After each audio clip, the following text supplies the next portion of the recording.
everyone, Ivy League Gaming here, and today we're playing Dragonheir, Silent Gods. For today's video, I'm going to continue my How to Build series, and we're going to talk about how to build your tanks.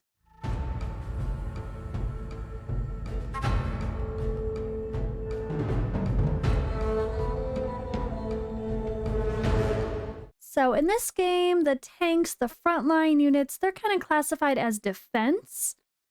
But there's a variety of types of tanks we should talk about, and they all need different things, different stats, different gear. So I'm going to talk about this in relation to Season 1 and Season 2 because it's going to be the same idea for both, just maybe slightly different gear or some new heroes added to the mix.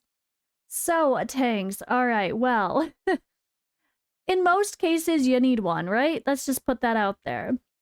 But Vortex would be the one area you don't really need a tank, technically.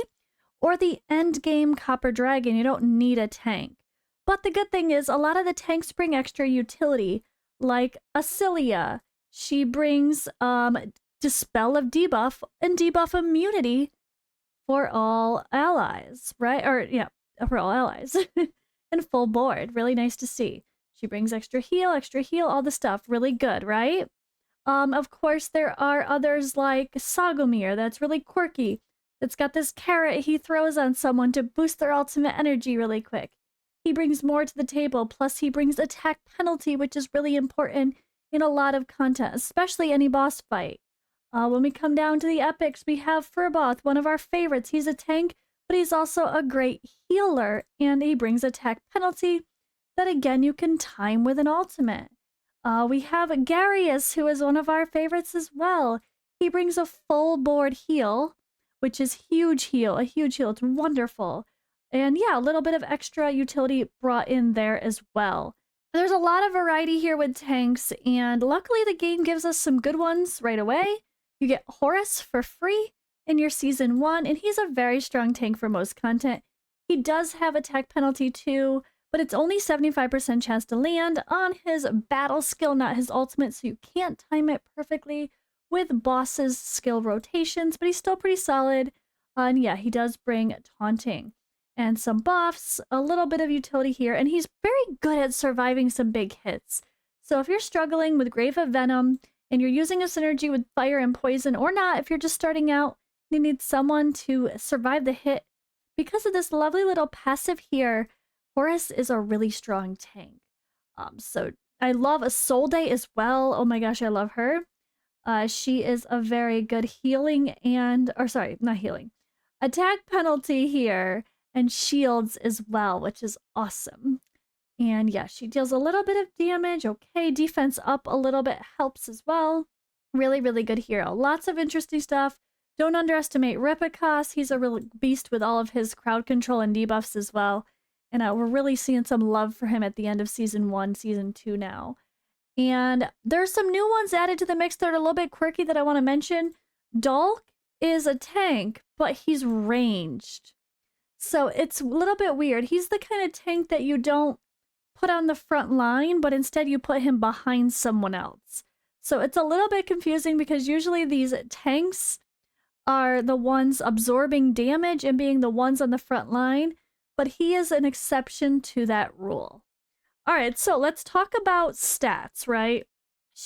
Make sure you guys, first of all, you click this button for details, boom, and this tells you exactly what you need for every hero as far as stats goes, for the most part.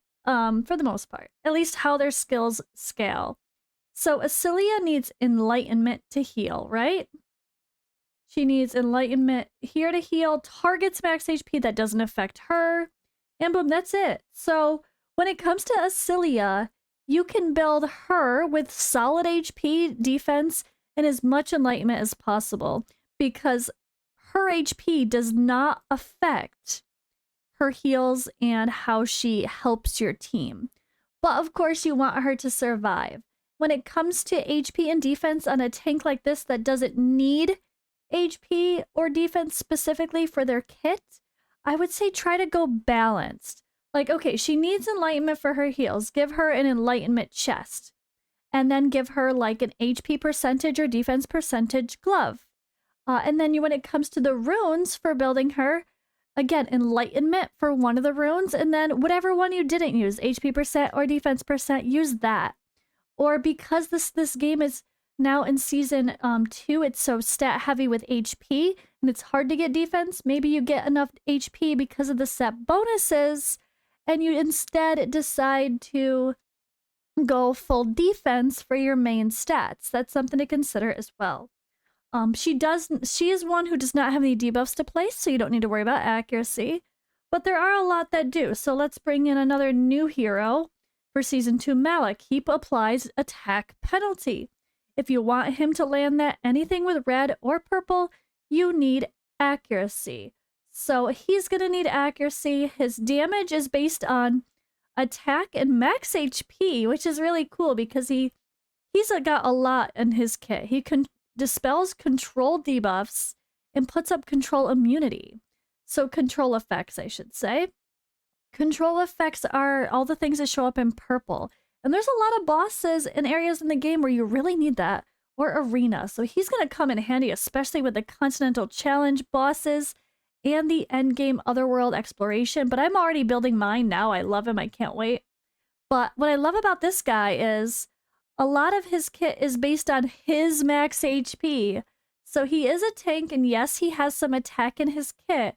But because you want him to survive, and that's more important as a tank, I would just go full HP percentage focus with attack penalty in mind, so accuracy as well. And of course, you can get some defense as much as possible in your substats, so he has even more survivability. One thing I really noticed personally when I've been playing with my Garius, he is all a defense-focused hero, right? Defense, defense, defense. Heals based on defense. He damage based on defense. Adds defense to his own kit in an amazing way. Huge stacks. 20 stacks of an extra defense up, 40% extra defense added to this guy. But that's not all he needs. So when you're working on building your Garius, try to focus defense for Vortex if you're using him as your like main healer, or if you're using his utility with a Gatekeeper artifact, or the set to give your allies attack, which we'll talk about. Yes, you want to focus defense because the boss actually does the one big smash to the hero who has the highest HP, which should be the tank. But if you have crazy HP, he's going to take extra damage. So I did fine building him with a very heavy defense focus, but still making sure he had the most HP. I found that to be the most successful for Vortex. But when I went into Grave of Venom with the exact same super tanky build from Vortex, I went to Grave of Venom 9. In season 2 we're talking, but it's going to be the same idea for season 1. He got very quickly shot down and died. So what I had to do was I had to change out his defense percentage glove for an HP percentage one to balance out his survivability a bit more. So that's one thing to think of too. Don't only go defense heavy just because he's a defense hero. If you're still dying and you're struggling, try swapping some stuff out for some more HP and balance your tank's build for all the stats that help with survivability. He's amazing though. I really, really love him. And yeah, I mean, for the most part, that's kind of the way it works with the tanks. A lot of the tanks do have some damage built into their kit, like he's got some damage based on defense. Some of them, like Furboth, have their damage based on attack, but they're more important that they heal. Like, he's a confusing one because it looks like he needs everything, but really, I would say ignore the damage, ignore the attack, just worry about the defense and survivability on Furboth, and the accuracy to land attack penalty. Don't worry about the fact that he does damage based on attack. And just a reminder, you could always click the stats here, guys, to see how things are in this game as far as the stats, so what they mean. Like, when do you need accuracy? This tells you, and it describes it very specifically. So it's very, very clear. What exactly is enlightenment? What does it do? What is derivative damage? It describes it all here. So if you're confused on some of that stuff, make sure you read through that first. All right, now let's talk about gear. Let's go into my Garius here as our example of a tank. So when it comes to sets, this set actually works on someone who doesn't apply debuffs. So absolutely put this on your Garius unless they change it in the future. When the wearer successfully inflicts a debuff, all allies gain 15% attack for 10 seconds. It doesn't have to be the wearer. It's just when an ally successfully... Hopefully they could change the word to ally. When an ally successfully inflicts the debuff, all allies gain 15% attack. Or an ally or the hero, I should say. Because, yeah, he wears it and other people place the debuff, and the whole team gains the increased attack. Even though he doesn't apply any debuffs. This Cyril set is amazing for Garius because, number one, it's bringing 15% HP as an overall stat, right? And then here, it's also giving skill haste, which in other content where you're not perfectly timing him, where you just want him to go as much as possible, heal as much as possible, adding more skill haste can definitely be a good thing. Depending on your content as well, Ancestral Protection from Season 1 and Season 2. This set is amazing for Garius or any tank where you want to help pull off the damage from the rest of your people, more damage mitigation. So the wearer takes 15% of the damage that otherwise would be taken by allies, granting 50% damage reduction. They did change this set for Season 2 compared to Season 1. I cannot remember the exact differences. It's a little bit worse. I think it also was HP percent and defense percent before, but now it's resistance, or one of the sets were that way. But unfortunately, they took away some of the defense bonuses on some of the sets for Season 2. But this is still a very good set for Garius. Or any tank that you want to, take the heat off your people as long as they're still surviving. Of course, you can use Blessing, which is HP and Skill Haste, and Granite Will, which is now Resistance and HP, but I think this was Defense percent and HP percent in Season 1. So either way, survivability, it's good to have both. Yeah. definitely helpful. It's pretty obvious what we need for someone like for a tank. If we're just talking defense HP, you want the protective sets, the green sets usually from the Grave of Curse. But you also can take advantage of some of the if your accuracy sets, like someone like a Furboth that, has the skill haste here. And accuracy, that's going to be great in some content. He could use that. Accuracy is needed. So you might have to balance out your accuracy sets as well. This Blessing set, let's see, I think I have one. After casting Ultimate Skill, the wearer heals an ally with the lowest HP by a certain percentage of their max HP. So this Mona Lisa's Blessing, this is a Season 2 set. This one is very good for any healer, defender that you're... tank, all the words, that is high HP. So maybe someone that you're going to put a ton of HP on. Or yeah, my Garius is pretty easy to build with lots of HP. Acelia is very easy to build with a ton of HP. Horus, you can definitely go a good balance of HP and defense on him. Someone that is going to have that crazy nice big HP is really can really help your team out as well with this set. Especially if it's ideally one that needs accuracy though. So some of those examples were bad, but like if you had a balanced build of defense and HP on your Horus, the tank version, he needs accuracy as well. So this could help. So keep that in mind as well. There's also the Brotherhood set from Season 1. There's the Brotherhood set that has like the little boots that kind of looks similar to this, but it's a 3-piece set in Season 1. The Brotherhood set is very good for a Furboth, for example. Every time they use their ultimate, they heal other allies, or not heal, sorry. They increase the attack of allies, kind of like, what the Horn does or something fun as an artifact. So that one is really, really good for Furboth, or anyone where you need accuracy. That's also a tank or support hero. It's really good. I like it for him because you're going to want to make sure you land the attack penalty anyway, and his job is always a supporting role. But let's talk about artifacts now. So when it comes to the tanks, some of the top artifacts for sure. Garius, number 1, Gatekeeper Staff and Garius. Those two go hand in hand. He does massive heals when you build him with lots of defense, and excess healing is converted to shields. This is the go-to for Garius, no questions asked. I would say the only exception was early on when I was pushing Season 2 Grave of Venom. I was having trouble with survivability because I didn't have enough HP on him as well as defense, so I ended up using the Hourglass just to get the HP, and then the skill haste helped him to come to his ultimate faster so he could survive all those hits that the boss just starts blasting and the orbs start blasting at him. So keep that in mind. Just because he's defense-based, again, you might need to throw some HP on him and get creative. So those are a couple really good pieces. I love Drugo's Blast Jar for tanks as well. Just HP and defense, amazing stats.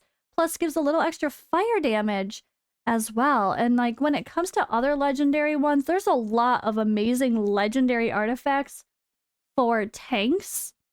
There's so many we can talk about. Like, oh gosh, where's...